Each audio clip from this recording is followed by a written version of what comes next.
saying? So, how you been, Summer? Um, Good. I mean, Been a while. All is well? well, yeah, I know. I know, I know, I know. The Virgin Islands, we were we were designated as remote. That sort of thing. So, Yep. so I know you're trying to catch your breath and all that stuff. So, I run up the right stairs. up the stairs and all that, right? So we good. That network that they created is dead. Yeah, well, no. So in the USDA terms, yes, that network is dead, Okay. right? The island and remote areas RFBC is canceled. In our working relationships, we keep it going. We try and find additional funds. We still have monthly meetings. So they can't undo that part. So that was a Biden creation Yes. that has been kicked to the curb. But that included all of the insular possessions, Yeah. Hawaii, Hawaii, Alaska, Guam, American Samoa, Northern Marianas, Puerto Rico, the Virgin Islands. seven jurisdictions, right? I say American Samoa? Yeah, Yeah. The four interior, Puerto Rico five, and Alaska and Hawaii seven. Correct. Okay, so relationships have been established. Relationships are established. We're still meeting. This was pretty devastating because of the 12, they allow 8 to move forward. What they cited is that our business builders weren't deployed, but you didn't give us approval for the business builders until January 11th, 2025. January 19th, an executive order comes out from the president, right, freezing all federal programs. So what it feels like is that we're being punished for being compliant because we could have announced our business builders, which is what they said they used to move on, the communities that had committed their business builders. But within 8 days, we were told we had to pause. That pause continued from January 19th to June 15th, where we didn't receive any money. So they were expecting us to work, but you weren't reimbursing us. So we were kind of being like frugal and holding back because we didn't know how much money they were going to commit to pay us. So this ain't about blaming the Trump administration. The latter part of the Biden administration, they were kind of lax as well. What you said? So this is what I'll say. When you're developing a new program, the Regional Food Business Center is brand new. They had to vet that new program against all the existing federal rules. So it was a slow walk, but we had a 5-year timeline. When the administration flipped, they then re-vetted all these programmings and determined what was in alignment with their vision for USDA and their vision for communities. And I guess this wasn't. The $1.85 million that we were going to re-grant to farmers and food-based businesses in this community. They say farmers first, but it don't seem like it was in alignment. Well, it looks like we've had some change of heart because yesterday I heard the president said that he's making money available for farmers until because the tariffs ain't kick in and all that stuff. So I'm hoping that we could be a part of that as well. Well, you see that. So here's the scary part. Because policy is one thing, but application is something else. So, one, who the Biden administration, and this is not about administrations, but who people identify as a farmer is really key. And what food systems people identify are important is really key. And so, the Virgin Islands, we are in a precarious situation because when you're sitting in a national political seat and you're looking at policy that governs food, you're talking about food that feeds millions. Places like Alaska, Hawaii, Guam, American Samoa, Puerto Rico, and the Virgin Islands that sit on the outskirts of that don't have major infrastructure, and for all intents and purposes, the Virgin Islands only have 150,000 people. We don't really factor into that decision. They're talking about the Iowas and the Arkansas and the big potato places and the wheat producers, right? That push value-added production for the grocery store infrastructure market and national or international trade. They're not talking about our system. So our local government has to be motivated to either one, invest in our system and make it competitive in terms of manufacturing alternative products to get us on a different radar, or build out regional relationships. If the governor was to go to Washington based on a Neville James request, suggestion, and he wanted to invest, and he was to get nine figures worth of support for a heavy investment in agriculture, how would you break down that $100 million? How much of that would be machinery? How much would that be workforce? All that stuff. Because we keep talking about feeding ourselves, and the results still yielding a 90% importation of what we consume. So I think there's three things we don't know. We know that in 2022, the Virgin Islands spent $56 million in imports. This is according to BIR. We know that 12 million of that was, and these numbers are going off of my memory, so they may not be 100% accurate, but they're in the ballpark. That's my disclaimer, right? We know that we spent about 3 million on eggs. We know that we spent about 12 million on chicken. We know that we spent about 800,000 on lamb, sheep, goat. We know that study. That's 16 million right there. And we spent, I forgot how much pork is, but the point is, we have a study that tells us what the selected imports are and whether we bought them chilled, fresh, or frozen. We can use that to determine, so let's say 33% that are going into infrastructure, cold storage, trucks, packaging facilities, right? So 35 million out of the 100 million? Yeah. Going into that? Yeah, across 3 islands. It has to include, we need transportation. What we doing with it? Let me get into expenditure mode. What we doing with the other 65 million? What we're doing with the other 65 million, I would throw 20 million into training, education, and workforce development.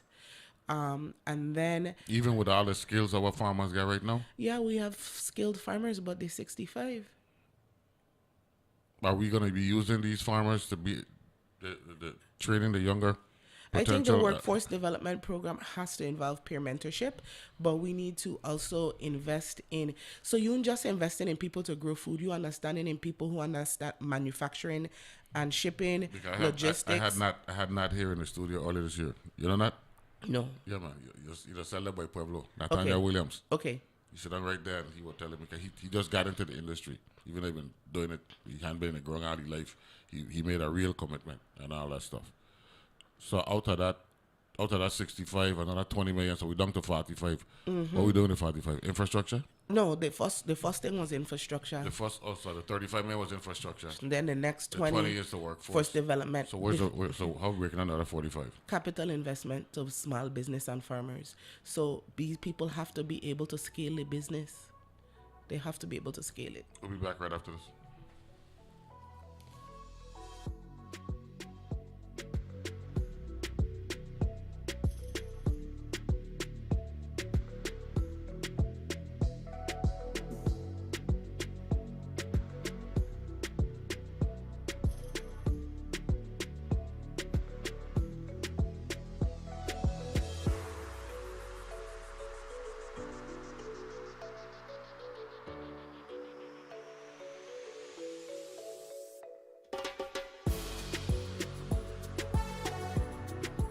The views and opinions expressed on Analyze This are entirely those of the on-air participants and do not reflect those of the station's board, management, staff, or underwriters.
views and opinions expressed on Analyze This are entirely those of the on-air participants and do not reflect those of the station's board, management, staff, or underwriters.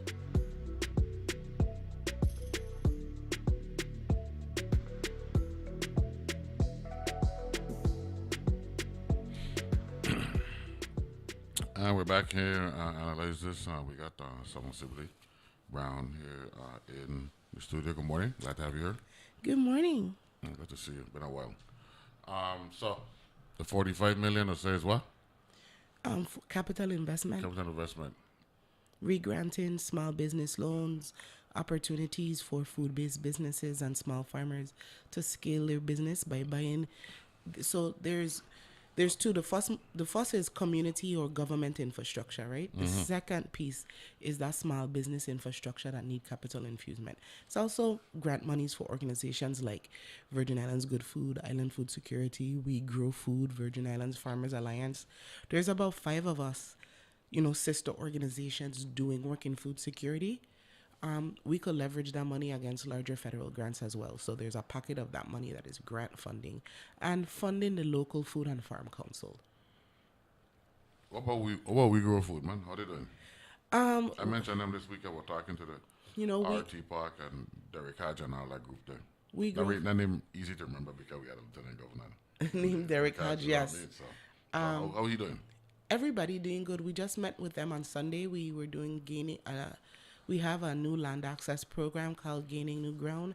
So we were talking to them about land ownership.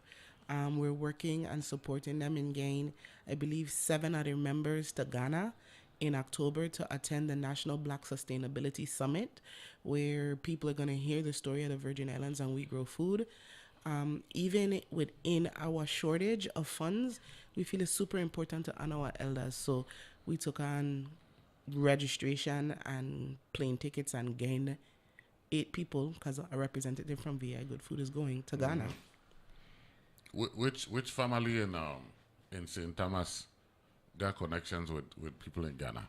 I know in St. Croix, Ed Milligan, them, Ed mother's a Saki, and Ed actually went back over there about 10 years ago, and he actually taught there. So I don't know. I would anticipate that every Virgin Islander. Kawasaki name big over there in Ghana. Stop it. Yeah, man. Ed went over when Ed found that out. He's one of my mentors, and he went over and he taught the students and all that stuff, and that was moving, So I was just wondering which family in the St. Thomas, St. John. I believe it could be Larry Sua, them or the late Larry Sua, right out of St. John, right? They could be them down. I don't know. Remember now, the revolution, the revolt in 1733. Correct. Were them there, right? The Akwamu them over there. You know what I'm saying? So I just wondering, right? How's Sparks doing? Sparks is Elridge Thomas, the powerhouse. Sparks is doing wonderful. I got to sit with him while I was in St. Thomas, and he was giving me a little history between the struggle between We Grow Food and the Livestock Association when the land that they were on was also given to the Livestock Association, I believe by Governor Farrelly, and it had big trodong on who gonna be the people who take up tenure on this land. It's really important that we understand that from 1950 or 1910 to now, there was 19 million acres that belonged to Black people in America. Today, there is 1 million acres. So we have landless farmers, and the Virgin Islands also has a land story, and we need to make sure that our agricultural land, and when you were in the Senate, Senator James, I believe this was one of the things that you worked hard to do and promoted, right, is that we need to have land set aside for agriculture. I personally believe at this point it is critical that that land is to put into a land trust, agricultural land trust that is in the hands of the people and committed to agriculture in perpetuity. Because somehow the land that remain in the government hands will get pulled, piece. And it does not remain committed to agricultural purposes. So I don't have a problem with the government repurposing the land or expanding on the land use. But we have to begin to make sure that we're not selling off all of the Virgin Islands or putting it up all for the sake of development, because there's other forms of development and we need agricultural development. Yeah, we put a bill together. Myself, Positive Nelson, Randy Russell. We actually got every senator to sign on to that one. You remember how much acres of land it was? The first thing they did, right, and at the time, we passed a legislation in 2006, spring of 2006. Then commissioner, who is now commissioner, right? He took over in January of 2007, Akil, Yes. right? And they bought Windsor, right? They bought Windsor, and we had put in one of the rare times. Matter of fact, we were actually plush with money then. That's one of the times when the government were doing well. We were collecting that corporate tax money from Hovic and PDVSA, not Hovensa as a joint venture. Each entity had to pay their separate corporate taxes. So we had money. Bonnie stumbled them. We had about $300 million in cash in the coffers. So they bought some property. We got $1.2 million just to buy equipment. So things were good. But I know we put a lot of different agencies involved in the bill and all that. But you get so used to a certain way of living, and we were buying food, that importation of food, and instead of weaning ourselves off of that, we just keep on doing the same thing, and it never really materialized like it should. And that's unfortunate. But I don't think land access is a problem for us. You don't think land access is a problem for us? Nah. You need to go talk to No. every farmer who don't have a lease, who don't own a piece of property, and Let every me new and reword- beginning. let me reword that. Okay. I don't think land access should be a problem for us. It right? shouldn't. It should not be a problem for us because we got it in abundance. When you think of all of that acreage there, you start at Paradise Corner. I'm talking on St. Croix now. Paradise Corner. That's the whole Lower Love. That whole area there going up to the next intersection where the big barn for the agriculture there, for the food fair. So we're going from Paradise intersection to the next intersection by Complex. That whole area there is prime cultivation land. Prime. Right? And it's still got a good portion of it that we still ain't touched yet. Still barren. So I would say two things. So how much land and water? Because, and this is That's a good point there. needed to That produce access there. Yes, sir. Yes, sir. You know- but water to flow through there though. water to flow through, but how we are developing it does not trap groundwater. The water mid-island is becoming brackish water. Well, that's all part of the $100 million then. That's the infrastructure needed. But it has to be. We have to. So our Eddie Schuster, I always say, and I don't give him credit because this ain't my idea. He always say our ancestors were geniuses. They put in dam infrastructure Yes, in sir. critical places to trap the necessary groundwater, and we have done a poor job of maintaining those dams and developing the water infrastructure around them. So now we have excessive runoff. This is the thing. This is a joint project between agriculture, the public works, and tourism, because water run off the ruined beachfronts. The reason why our beaches have rocks in it is because there's nothing stopping and trapping the water, so it's going down into the aquifer because we have built into the hills. But our water have always run north to south. To explain. The water that run from, like in the Williams Lake area, the water that run from Hogansburg down towards, through Williams Lake towards the highway. Well, wouldn't that Right. have been where a natural river was? And yeah, but the same thing apply. Blue Mountain, all that stuff, and that hillside area there, the water don't run towards the airport. That's the direction the water that run into. It does. And there's two things that I believe happen. But before we get to that, you're talking about trapping the water. Explain that part there. So when you look into the hill and you see a watershed, Mr. Fashettis who teach me this, when you see those little funnel shapes in the hill, it's usually because when it rains, there's a place in the land that naturally filters the water. It runs through and trickles down and it hits the water ground table. When we build houses, roads, any form of development, what happens is There's no grass, no dirt, no anything to filter the water. So now that concrete becomes a straightaway runoff. So you see, when it starts to rain heavy, there's no place to trap the water and to filter it. So it begins to run from the top of the peak all the way down to the ocean. And with it, it brings soil, rocks, silt, dirt, and now oil, which is ruining our ocean front. So if tourism is our main product, how we develop this island to trap groundwater, which would be helpful to the well systems, which is helpful to the farmers, is also helpful to the tourism product. Why is there not a joint infrastructure? The Army Corps of Engineers are here. We have the National Guard. Eddie has said, why are we using the National Guard training systems to help rebuild and clean somebody's dams? With the water and run through National Guard. Yeah. I mean, the armory there, what would that be? I always have to be a little risky, right? So I'm going to say Hold on. What's that estate? Bethlehem. That's Bethlehem. It is Bethlehem. Yeah. Yeah. Right? Okay, good. We need forward thinkers who are looking at challenges, not as one-dimensional, but as intersectional, and pooling our resources to leverage the changes as necessary. Food, water, and shelter is mandatory. The geopolitics of the world is shifting.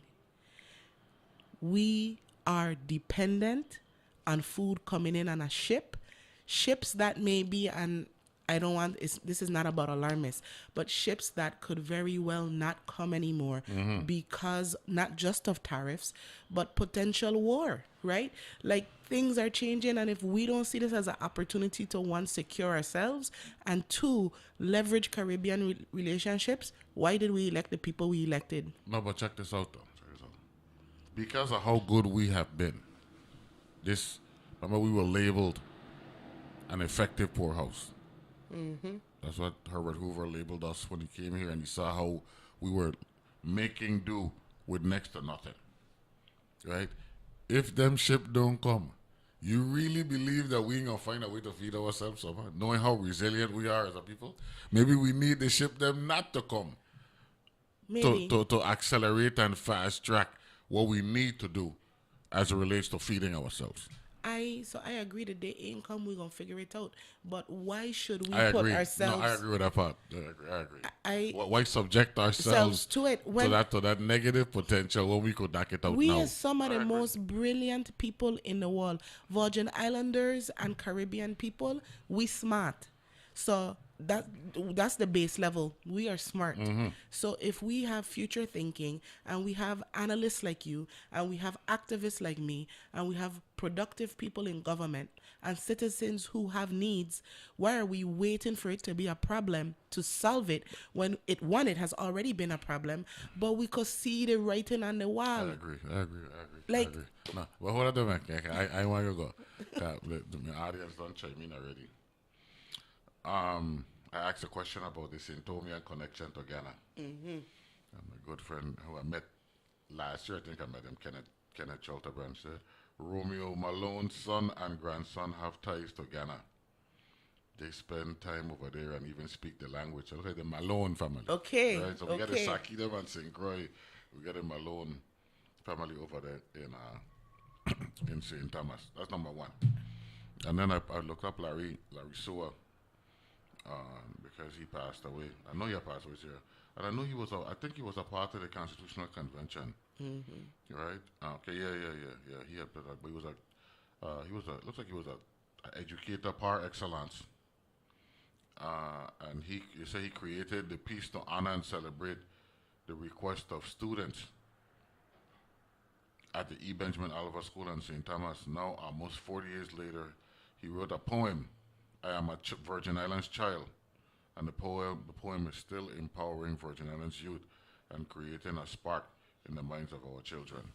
So, just recognizing something. He said, I checked this out, right? They said in his leisure time, right, Larry Sua, he said he enjoyed Latin music and played the conga drums. The same Ed Milligan, this is just to tell you how cyclical this is. It was the same Ed Milligan hearing me play Latin music down at Extra Spot. You know, you used to see me down there all the time, right? And Ed used to tell me, you might think that's Latin music, but that's African music. Absolutely.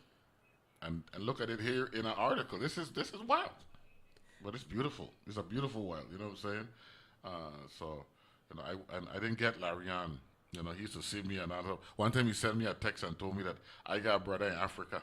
He saw somebody in Africa that looked just like me. You know, But it have to. It have to. So he told me that. You know, so I want to give a shout out to the late, you know, Larry Sua, a St. Thomas educator who passed away in June of this year at the age of 83. He loved the Virgin Islands, and you know, he was a part of a lot of things promoting the Virgin Islands. He was also, right, a first sergeant in the U.S. Army.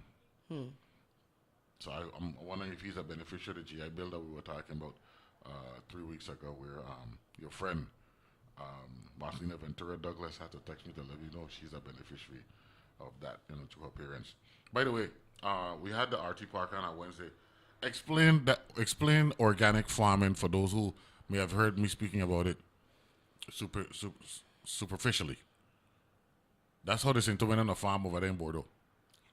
So that's how a lot of people are farming in the Virgin Islands. They're Yeah. not certified organic. Yeah. But organic No, but- farming but- is but- basically farming without the use of chemicals or pesticide, Yeah. or using there's some products that allow you to claim organic, but it's minimal use of, so there's no the fertilizers are all natural if you choose to use them.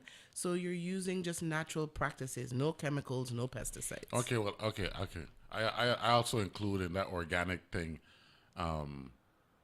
the fact that they use the hillside and all that stuff. So that's Right? terracing, right? Yeah. Yeah. Because our thing more natural here because we flat and we could just go and dig, but they actually using terrain. No. You don't understand. Yeah. I just I don't. walk Derek Hodge farm Yeah. self. Yeah. He's self farm. Yeah. And I was like, no man, the inclination. So when I was like, he's taking me down and down and down. No, but explain. You tell me I don't understand. So help me out here. Just right? imagine. If I got, what's the difference between farming and flatland as opposed to incline? They have to use mini excavators, or he's using a mini excavator to form the hill into a wide enough and flat enough stretch to one walk and two put in beds of food, right? So you are literally going down swales and berms to trap water. They lose a lot of topsoil. They lose a lot of, like, he showed me a boulder that because of development above him, the boulder was bigger than me and this chair put together, that has now fell down and wedged itself on a piece of land. So they're making the mountain, they're contouring the mountain so it can be wide enough for them to walk and to farm. And so they have these pathways in the hill. He had like 4 of them. I had to be like, okay, I can't go down anymore. Me ain't gonna be able to walk back up. I was like, if I thought I was tired coming up them stairs, that hill, I was like, this is serious. And so farming in St. Thomas and St. John is real. They have a lot of topsoil loss. We're gonna take a break. You're gonna get in a chair and sit down with me on this side, Okay. so we could co-host the ARP folk for the last part of the show. Okay, so we got Sommer Sibilly here joining her boy for the last Friday show in September 2025. We'll take a break and be back right after this.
And we're back here on Analyze This, and we're joined by the good people from the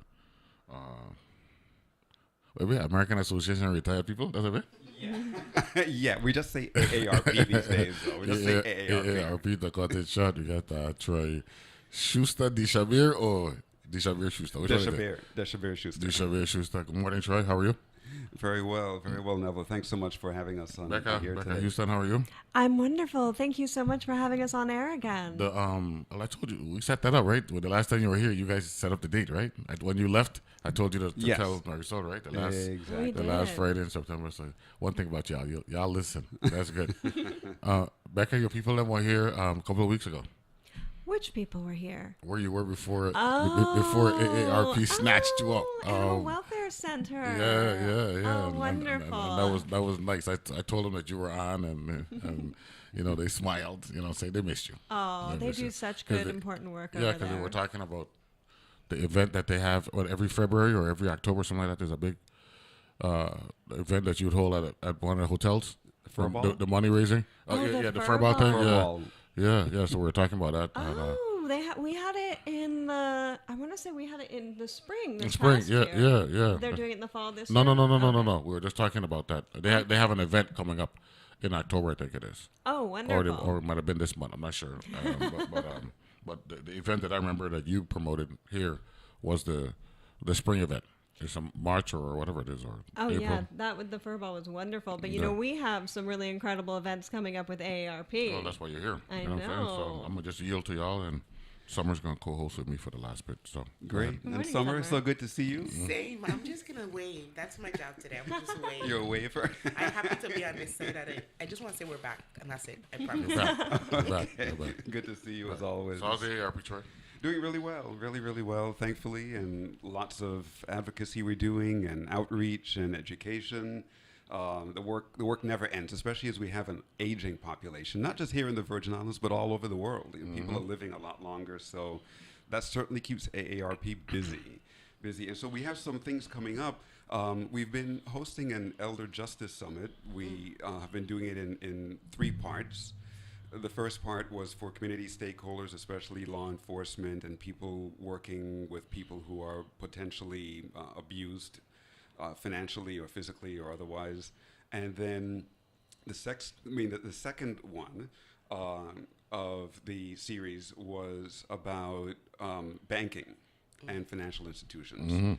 So we had people from Banco Popular, Oriental Bank, from First Bank, from all of the credit unions across the territory, and also our presenter was one of our partners from Puerto Rico. She is the president and CEO of the Puerto Rico Banking Association, so she deals with all of the banks at a very high level all across Puerto Rico, and then by extension the Virgin Islands. And so the third part now is for caregivers, because, well, unfortunately, sometimes caregivers are the ones doing the abuse, but usually caregivers are the good people, and caregivers need to learn how to deal with a situation if their loved one is being abused by somebody else. So again, we're doing this in collaboration with the Department of Human Services, the Adult Protective Services Division of the Department of Human Services. And so this third installment is coming up on Monday, September 29th, which is right around the corner, this coming Monday, from 10 o'clock a.m. to 3 o'clock p.m. at my brother's workshop campus on St. Thomas. Unfortunately, we're not able to do this part of the workshop in St. Croix. All the others were both St. Croix and St. Thomas, but this one is just on St. Thomas because we feel it would be better to do it in person in one location rather than joining people up virtually. And so again, that's Monday, September 29th, from 10 o'clock a.m. to 3 o'clock p.m. at my brother's workshop campus. So I kind of christening that campus. That's a new campus over there. I have heard it's very new, and I've heard it's beautiful. Yeah. Christy was on last week. Out there in Duno. Yeah. Yeah, I had to work with her because she was pronouncing it don't know, right? So I was telling her, listen, Tovena will know that you ain't from there. Right? But even though she lived there, it's do know. And by the time the show had done, she'll pronounce it good. So that's a good thing. So yeah, because Julius Jackson's a chef. He's a chef for my brother's workshop, and he's part of our Nourish to Flourish monthly thing. So that's nice, man. That's nice. So it'll be out there, the registration is free. You can go to our Facebook page and find out how to register for it. Click to register. It's really, really simple. We encourage all caregivers or even care recipients, or if you're coming close to being a caregiver or coming close to being a care recipient, everybody is welcome, really. And I always want to make it clear that all of our programs are free of charge to the community and open to anybody age 18 and older, whether you're a member of AARP or not. So even if you're 18, we have a lot of young caregivers around the place. You know, we have a lot of teenagers now who are caring for their parent who may be ill or disabled, or their grandparent. So we have that coming up. And then we have another important series of workshops coming up, and that's called Caring for the Caregiver. And so these workshops are led by Dr. Magdalia Brathwaite. She is a clinical psychologist here in St. Croix, and it's all about teaching the caregiver how to care for their self. Having been a caregiver myself for my dear mother who passed away a couple of years ago, I know that I was oftentimes forgetting myself, right? And it's so important to care for yourself. As I say, charity begins at home, you know, and if you can't, and if you can't strengthen yourself, how are you going to strengthen somebody else if you can't care for yourself? And you can't pour water from an empty bucket. So if you don't care for yourself, you can't take the best care of others. Yeah. So it's a series of 4, starting on September 29th, going on to September 30th, and then jumping to October 1st and October 2nd. Each session is from 5:30 to 7:30 p.m. We're doing it in the evening, and it's all virtual, so you can join on Zoom. It's virtual, making it really convenient for caregivers, so they could even tune in while caring for their loved one, right? And the first session is called "Who's Driving the Bus? The Intersection of Narrative and the Transition into Caregiving." The second one on September 30th is, as Dr. Brathwaite termed it, Givometry, Dimensions of Caregiving. How do we give? The third session, which is on October 1st, again, all of these 5:30 to 7:30 p.m., is titled The Place for Us, The Wisdom of Caregiver Self-Care.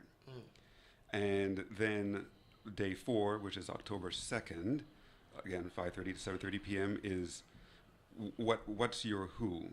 The session explores what's next in life after the caregiving journey has culminated, and looks at the work of transitioning into new roles and creating brave new stories. And this is one that resonates with me because, again, I was my mother's caregiver for like 13 years, right, as she declined with dementia. And then after she passed away, it was like, okay, now what's my purpose? What am I doing now? Like, you know, what's my next step? Almost like I'd lost my purpose for living in that caregiving process. Because that was your purpose for living for so long. Right. But even after that, there's this space where I've observed of the need to mourn. Not just mourn your parent, but mourn all the things that you realize, like, oh, I don't do this anymore. Who am I now? Like this renewing of self, so that this is really important. Yeah, really important. Really, really important. So this carries people through the whole caregiving journey, from preparing to be a caregiver all the way through until what happens after your loved one has passed on to the next life, after they have transitioned. And so this is all virtual beginning on Monday? Monday, yes. Monday, right? Yeah. So 5:30 or 7:30? Yeah, and the thing is to go on our Facebook page, That's what I was ARP gonna ask you, Virgin Islands. Yeah. ARP Virgin Islands. Becca does a great job, and she's going to make sure we repost those to bring them right up to the top of our Facebook page. Absolutely. And you just click and register. You'll get, for the virtual, you get the Zoom links and so forth. You have to register for each one of those sessions, by the way. Okay. All right? They're each standalone sessions. Okay, standalone, okay. They're standalone Yeah, sessions. so when you register for Monday, you're not automatically into Tuesday, Wednesday, and Thursday. Right. You got to do it over again. Yeah. Okay. And if you do not have Facebook, you can go to aarp.org/VI. That'll take you to our state AARP page. And all of the registration information is also on our website. Okay, good. Yeah, yeah. And for those of you who've never met Dr. Magdalia Brathwaite, she is such a lovely person. She has a balmy personality. You know, she's just like healing to the soul. So I really encourage you all to tune in, or anybody to tune into that. It's great for anybody. You come in on my show using terminology like Balmy. balmy and them kind Yeah, of things. we have to pick it up. Balmy. That's the word for the day. Balmy, yeah. That's the country they coming out of, you know? Okay, so be it, so be it, so be it. Country Day School, yep. Let me ask this question since Sommer is here, right? My mom's making 90 in December. And she got her faculties. That's the one. Anytime I talk to my friends, like I met a friend at my ID show. He said his mom making 90 in January. I said, and she good, and yeah, that's my biggest concern. Right. For all of us. Yeah. Not just elderly, all of us. All of us. Right? Because it could happen to you at any time, right? And it looks like it's more prevalent now than it's been in the past, right? But one of the things that with our elderly population that is recommended is actually getting them out the house. Yeah. Right. Yeah. So Sommer is a agriculturist par excellence. Me and our parents, in particular here in the Virgin Islands, walking in the backyard. You know what I mean? That was just a way of life. You know what I'm saying? That part of the thing, right? Is there anything that IO could do collaboratively with what Sommer does and what AARP does, like maybe once a month or once every quarter? He making partnerships. That's what I do. That's the diplomat That's what I do. You know what I'm statesman. saying? That's Well, what- I can come up with something already right here. So, Dr. Sanjay Gupta, we all know him from CNN. Yeah. He wrote a book called Stay Sharp. You know, he's a neurologist, a neurosurgeon. He wrote this book called Stay Sharp. And all through the book, he quotes AARP's research, actually. It's amazing. He mentions AARP in every other page. That's good. And there are a few things that we can do to stay sharp. One of them is eating a healthy, nutritious diet. You know, nutrition is so important. Yeah, man. Getting the proper sleep is another thing. Having social interactions, getting out of the house, seeing people. Even if it's just going to the grocery store and saying hello to somebody as you pass by, that's an interaction. You know, also learning something new, always learning something new. And then exercise is so important. So going back to the nutrition, you know, that's something that's so important for people. So I know that Sommer is very tuned into nutrition and farming and more tuned into nutrition, and lately, because I'm trying on my own healing journey. So when I am of AARP age, which is not so far apparently, right? That I am keeping my faculties to hopefully live to be 90, right? I think that everything we eat is not the right thing to eat, and we need to relearn how to eat. And a lot of our elders, our parents, grandparents, they ate better than we did. And so there's, I think, a possible learning exchange program. Right. But when you were talking about the caregivers, I was like, maybe sometimes relief for caregivers is if we could start a gardening program where young people can come in. So even if you caregiving from, let's say, 3 to 6, if a half an hour of that time is like a gardening program where a younger person comes in and they're potting seeds and planting, and it just gives that caregiver 30 minutes of free time, but it gives the person being cared for another interaction and another kind of conversation. Exactly. That might be really simple and beneficial, that I would love to, after this and after the workshops are done, we could figure out, I'll attend them so I can learn more, and then we could figure out, is there something we could pilot together that could be helpful? That'd be I would great. love that. That'd be great. That's like right up my alley. I love growing. I used to, years ago, I was the director of the botanical garden here. And so like, I love anything that has to do with like farm to table or garden to table. And Becca, being the associate state director of communications and outreach, will be working with Sommer I will Sibilly-Brown. harass you. please harass me. Because this, That's what I'm talking about. see the brokerage there? Thank you. We're saying thank you. That's what I'm talking about. But there are a couple of things that came to mind, right? The Orchid Society.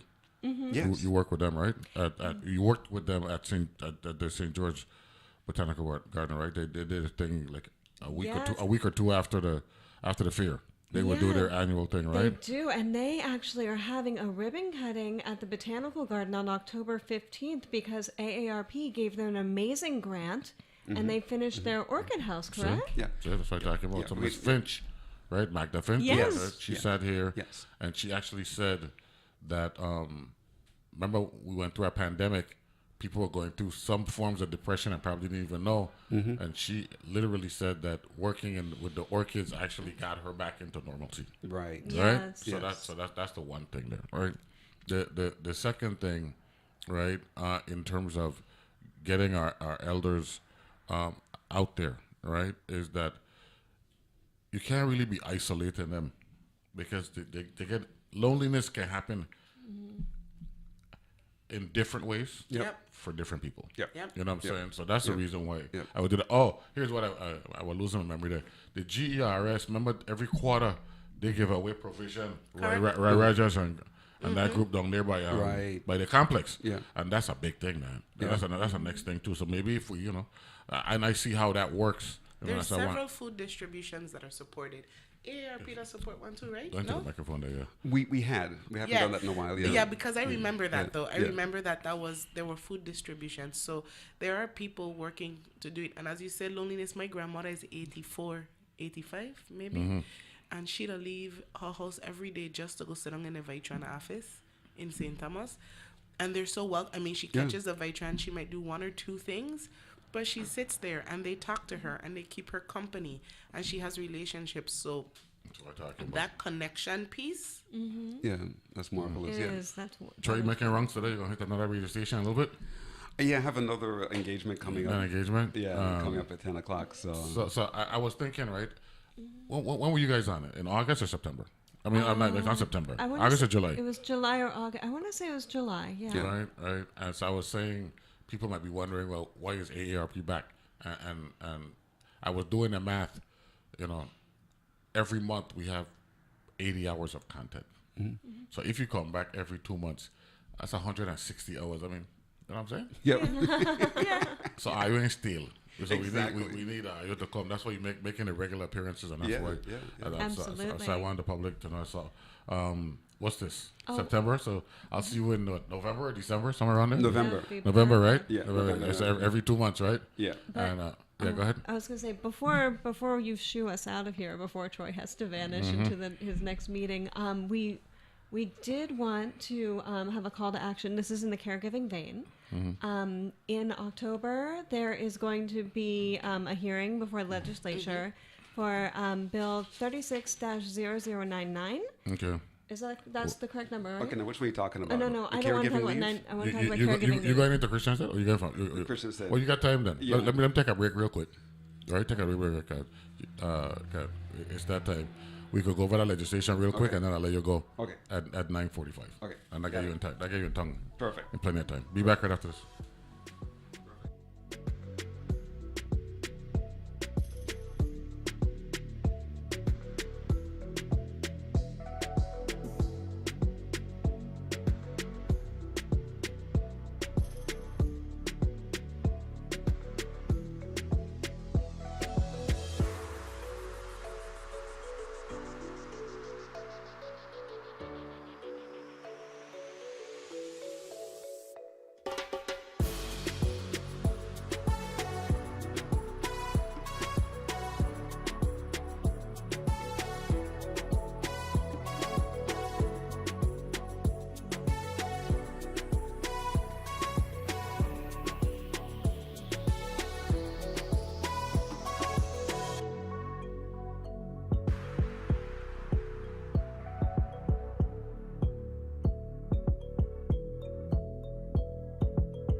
back here and analyze this, wrapping up a conversation with AARP because they're making runs today.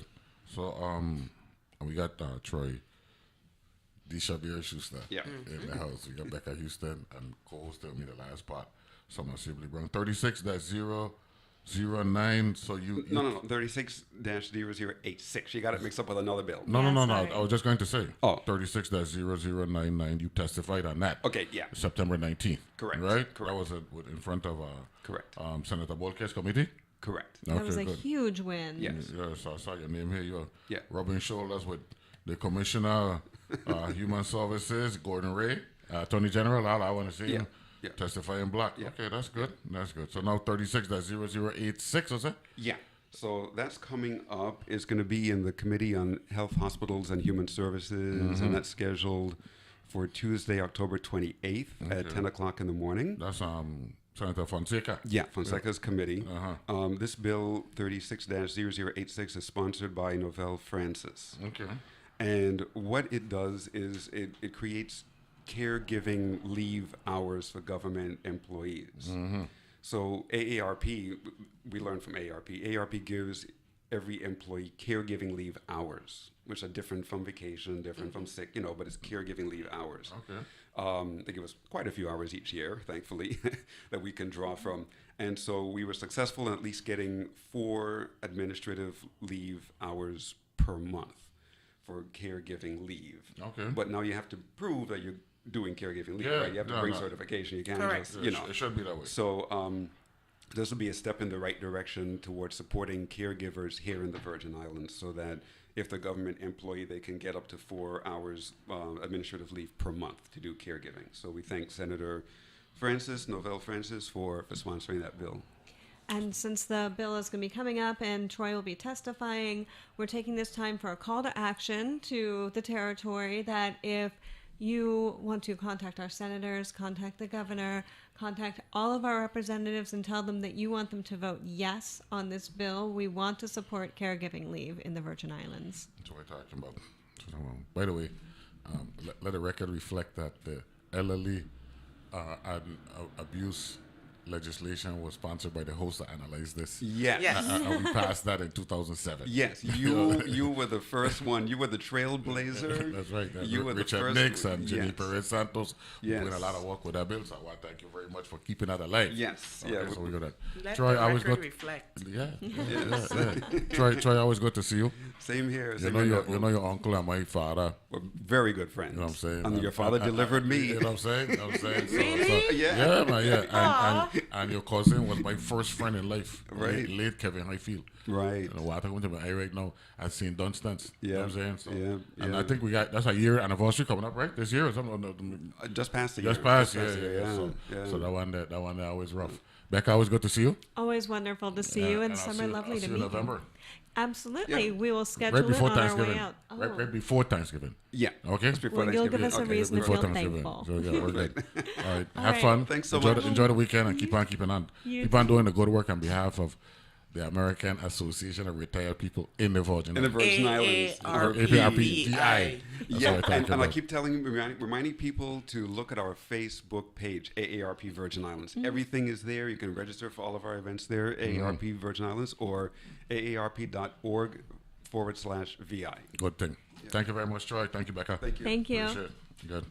So someone gonna stay. Somebody gonna cycle back to the Canada to my couch. I could do the psychiatrist thing with you on the couch. You know what I'm saying? My favorite. And all that. That's Troy Schuster and Becca Houston from AARPVI. Good. And we enjoy having them here on a periodic basis. They'll be back in November. We're going to get them here not every quarter. Every 2 months they're going to be here. AARPVI is very, very important. Plus, a lot of my audience, are AARPVI members. And if you're not, sign up for it. Take advantage. Take advantage of what the AARPVI provides. Take care now. And all that good stuff. Some of the nice conversation that we had there. Yeah. You know what I mean? No, I was happy to sit next to you. I sneak a picture. It taking so long to load on Facebook. This one, yeah. Okay, put this one down. Good. Go. By the way, I want to give a shout out to the staff here. Someone was bringing it up to me when she came and she said, "In here looks different," and I said, "Yeah, WTJ XFM. We got the new mic stands and all that. I don't know if Fancy. y'all noticed it when we were streaming and all that. We were just streaming. We streaming. Just know that Mr. DJ, we were streaming that for a little bit, right? There, so you can see the new mic stands and all that stuff. With the fancy road sleeve. That's the good work. Yeah, my suggestion, man, actually my mom's, some of her good friends, they come for her and, you know, because I don't be home sometimes. And to see like a Ray Armstrong or Winona Hendricks and them come for her and take her out.